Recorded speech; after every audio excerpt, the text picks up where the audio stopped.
Hello everyone, সবাইকে জানাই শুভ জামাই ষষ্ঠী। আর এই বছর হচ্ছে আমার থার্ড জামাই ষষ্ঠী, কিন্তু জামাই ষষ্ঠী যদি এরকমভাবে যাবে আমি কোনোদিনই ভাবতে পারিনি। অনেক প্ল্যান ছিল যে এবছর জামাই ষষ্ঠীটা একটু অন্যরকমভাবে কাটাবো, কিন্তু হয়ে গেল অন্যরকম।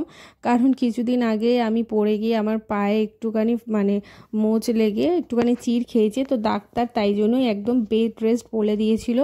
তো যেহেতু আজকে একটু ভালো দিন, তো তাই জন্যই একটু রেডি ফেডি সকালবেলা হয়ে স্নান করে আমি একটুখানি উঠেছিলাম।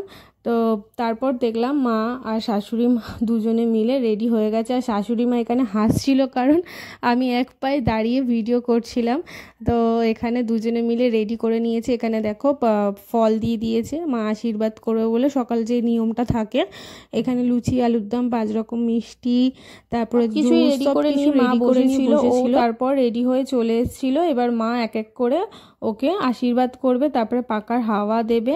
আর বলতে বলতে মা ও রেডি হয়ে চলেও এসছে। দেখো এবার মা ওকে এখানে আশীর্বাদ করে নিল, তারপরে এখানে দই চিড়েও খাওয়ানো হয়ে গেল।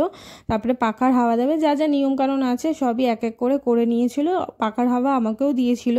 তো তারপর ওর জন্য যে গিফটটা এনেছিল ওকে দিয়ে দিল। ওর জন্য একটা শার্ট ছিল, তো সেটা ওকে দিয়ে দিল। আর আমার মাকেও আগে গিফট দিয়ে দিয়েছে, তো সেটা তোমাদের পরে দেখাবো। আর এখানে এসে দেখলাম যে কি কি রান্না হচ্ছে। দেখলাম ইলিশ মাছ আছে, চিংড়ি মাছ, মাছের মাথা দিয়ে মনে ডাল হবে সেটা, তারপরে কাতলা মাছ, পমফ্রেট মাছ, আরও অনেক কিছু। তারপর এখানে শাশুড়ি মা আর আমার মা মিলে দুজনেই একদম রান্না জোর কদমে শুরু করে দিয়েছিল।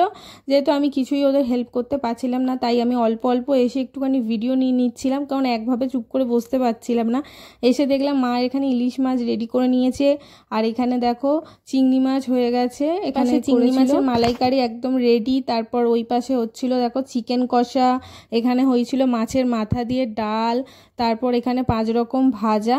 তো চলো এবার মেনুতে কি কি আছে দেখাই। এখানে আছে ভাত 8 রকমের ভেজেছিল মা।